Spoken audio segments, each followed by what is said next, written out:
Bienvenidos a un nuevo programa de A Ciencia Cierta, con la doctora Inés Morent, destacada médica clínica internista. Nos gustaría en este primer bloque hacer algunas reflexiones sobre un problema que cuando se presenta algunas veces realmente nos resulta muy importante hacer el diagnóstico porque crea mucha inquietud.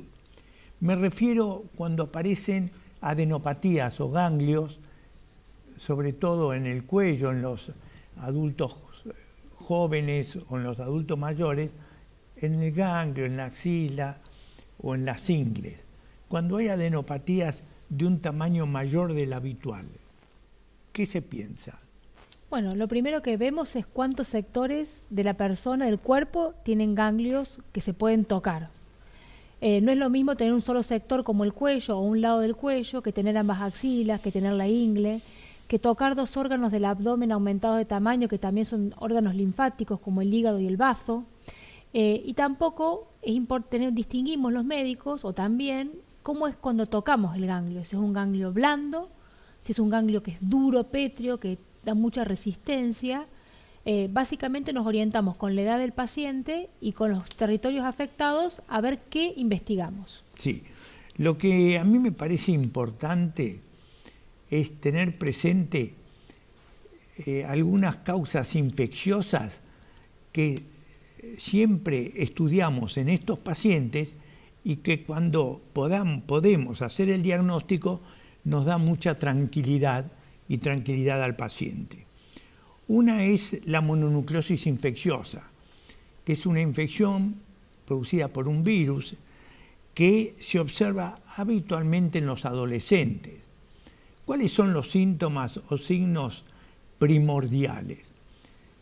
Uno muchas veces los ve con los ganglios y cuando le ve las amígdalas ve unas placas blancas, muy importantes, pero localizadas en las amígdalas.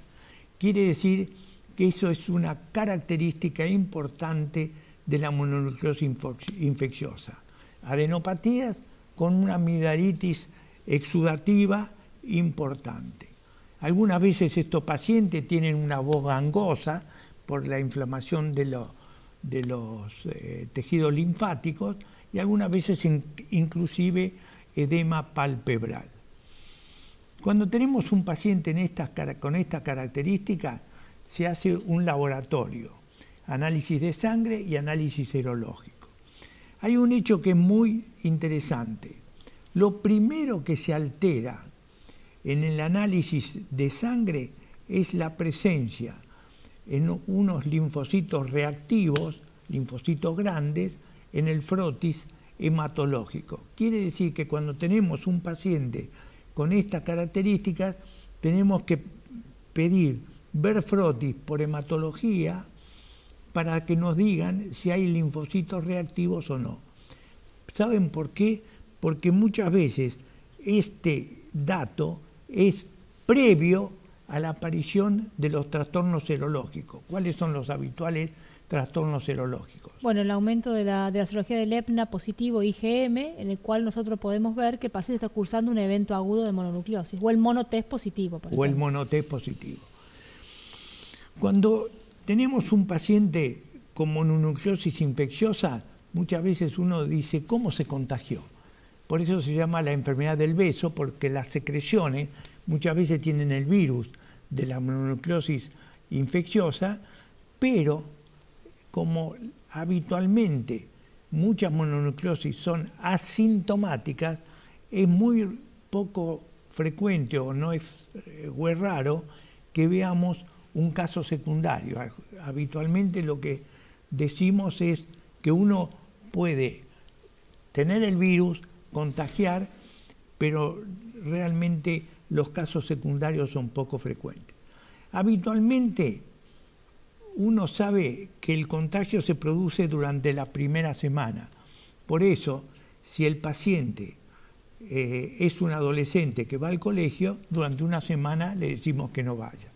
Hay un tema interesante, que en todos estos pacientes uno les pide un hepatograma. ¿Por qué? Porque son virus que tienen predilección por el tejido del hígado y generalmente vemos las transaminasas que están un poco elevadas. Exactamente. Las transaminasas son elevadas, hay una hepatitis asociada a la mononucleosis infecciosa y que realmente siempre evolucionan bien. Es decir, que no tenemos que preocuparnos porque la mononucleosis infecciosa tiene una hepatitis que habitualmente es benigna. El otro tema que me parece importante es el reposo. Hay muchos médicos que recomiendan mucho reposo en la mononucleosis infecciosa y no hace falta. Tanto es así que hay un estudio hecho en Israel que a los adolescentes que hacían reposo veían cuánto tiempo tardaban en recuperarse de la mononucleosis infecciosa versus lo que le dejaban que hagan actividad habitual. Y los que hacían actividad habitual y no hacían reposo se curaban mucho más rápidamente. El otro virus que algunas veces nos da un aumento de los ganglios es el citomegalovirus.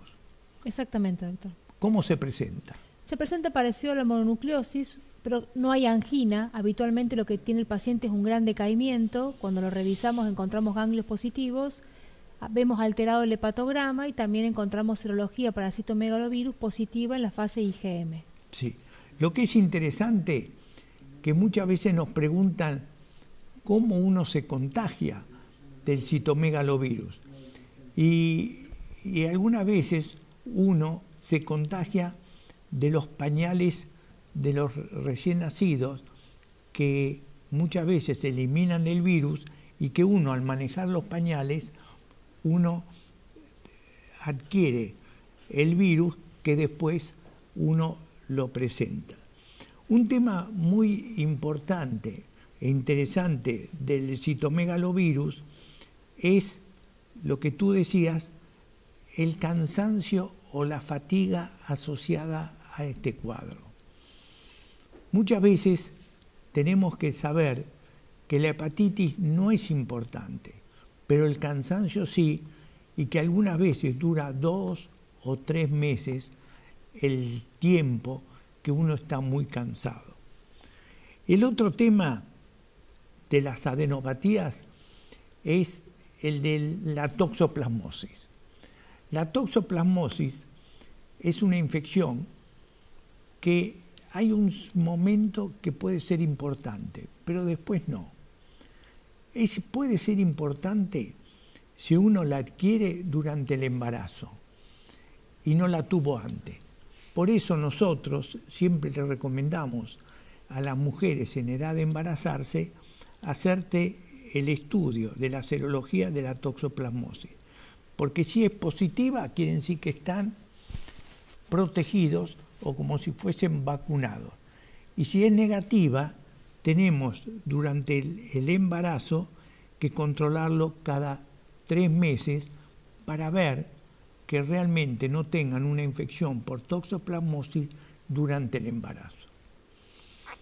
Están otros pacientes, Inés, que nosotros descartamos todas las causas infecciosas, pero tienen adenopatías. Y entonces el médico habitualmente le pide una tomografía computada para ver si hay adenopatías en otros lugares.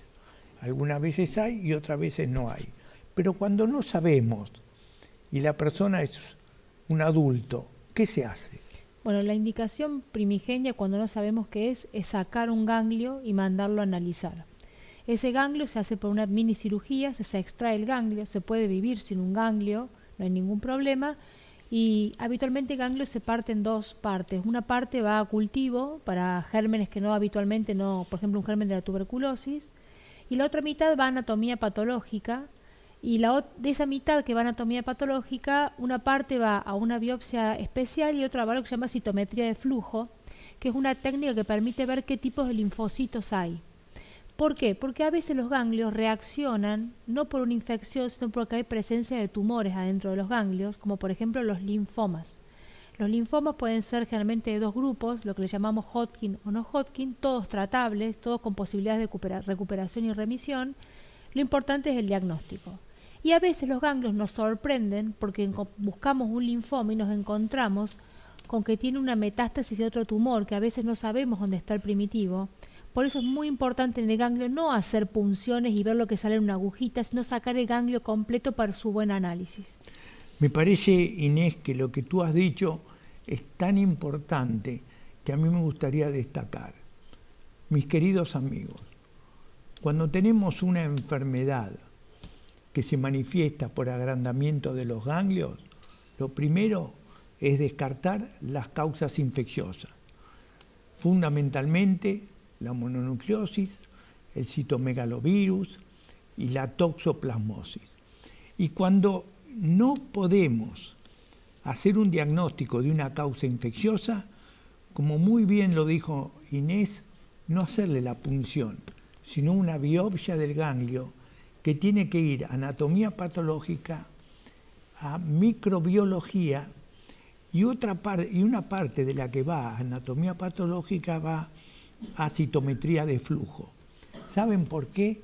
Porque poniéndole nombre y apellido a la enfermedad que el paciente tiene, vamos a poder brindarle un adecuado tratamiento. Por eso, mis queridos amigos, sepan que tener ganglios no es siempre un problema, sino lo que sí nos lleva a hacer siempre un muy buen diagnóstico. Vamos a tener la oportunidad de hacer algunas consideraciones, reflexiones, comentarios sobre el síndrome depresivo. Lo que es importante tener presente que el síndrome depresivo es una situación muy habitual y que en un estudio reciente en los Estados Unidos han encontrado que 8% de los pacientes que van a un clínico reciben del clínico una medicación de un antidepresivo. Nosotros muchas veces nos preguntamos si los cuadros depresivos deben ser vistos por el clínico o el psiquiatra. Y entonces nos pareció muy bien hacer una distinción. Existen algunas veces cuadros depresivos, tristeza, porque uno realmente ha tenido un problema, pierde un ser querido, una enfermedad o alguna situación muy definida que nos puede dar un cuadro de tristeza o depresión transitoria.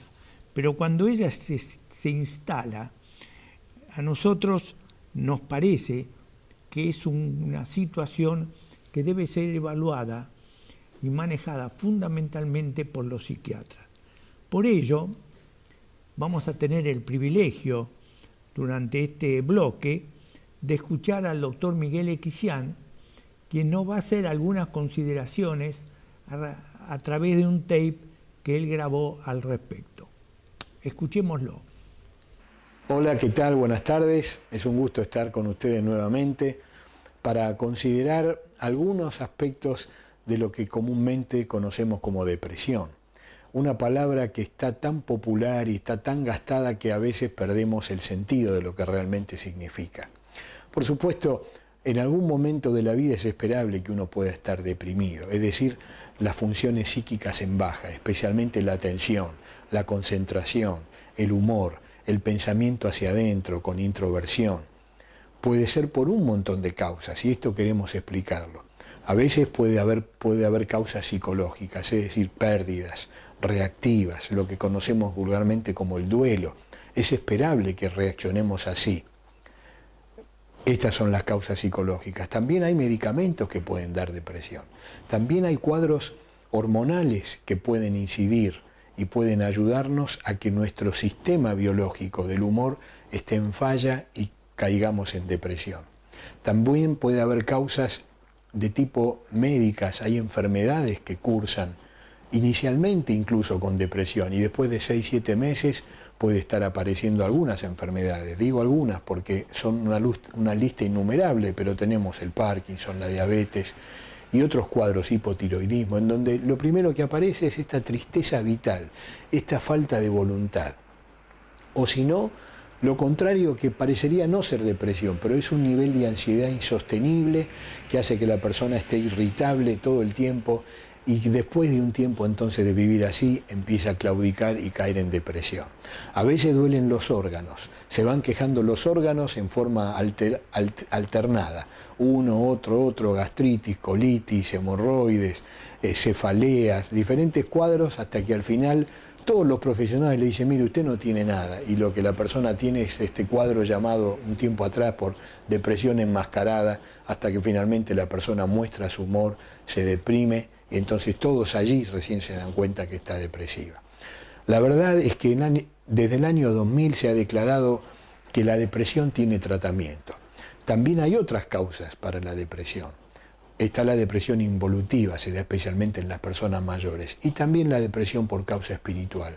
Uno va en contra de lo que formó, de lo que aprendió, va en contra de los principios divinos para el ser humano y de alguna manera va atentando contra su propia vida y entonces va respondiendo con depresión, y esto requiere un énfasis y un tratamiento especial. Ahora, gracias a Dios tenemos muchas maneras de ayudar a la persona con depresión. En primer lugar hay que hacer un diagnóstico.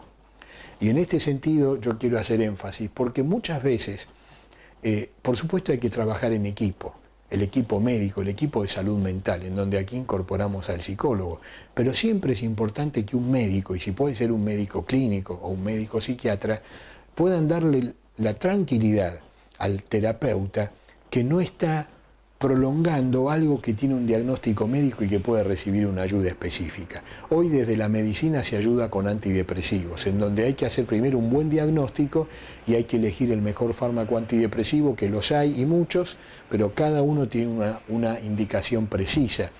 Y en este sentido nos toca ver cómo vienen pacientes medicados con un montón de medicamentos antidepresivos, pero lo que ha fallado es el diagnóstico. Por eso insistimos en esto y en trabajar en equipo.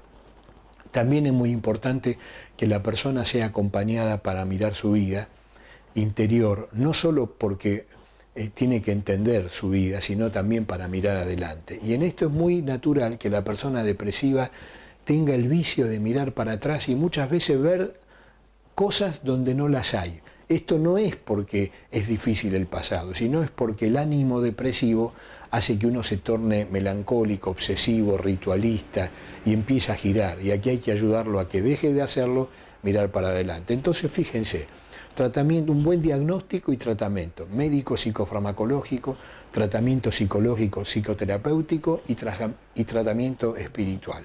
Acordando principios de vida que me ayuden a vivir cada día mejor, encontrarle el sentido de mi vida, poder influenciarme por libros que me hagan bien. Y en este sentido, en nuestra tradición judeo-cristiana y pudiendo incorporar otros maravillosas influencias, libros que ayudan a que nosotros podamos, con la asistencia de otro que nos ayude, mirar para adelante y buscar las mejores opciones. Qué lindo es vivir una vida con propósito. Muchas veces estando en depresión uno puede aprender cosas que después le ayudan en la vida, y qué lindo es que pueda compartirlo porque seguramente va a ayudar a otras personas que estén padeciendo este cuadro de la depresión. Gracias. Muy bien, Inés, hay 2 o 3 preguntas que son habituales. Cuando uno está medicado con las medicaciones habituales, ¿cuánto tiempo tiene que esperar para notar un cambio o un efecto de la medicación?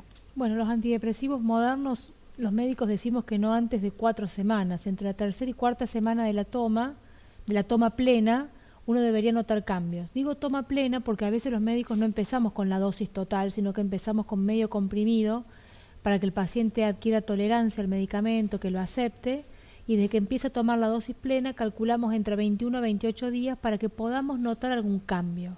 Si el paciente nota algo antes, tiene más que ver con es bueno, porque tiene mucho que ver con su deseo de estar mejor, pero no por el efecto del fármaco. Muy bien. La otra pregunta es, uno empieza a estar medicado con antidepresivos. ¿Durante cuánto tiempo tiene que tomar la medicación?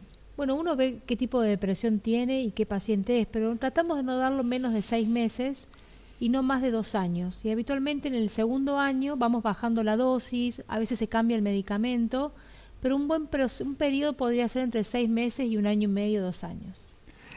Inés, hay algunas veces algunas situaciones clínicas que van acompañadas con cuadros depresivos que lo tiene que evaluar el psiquiatra.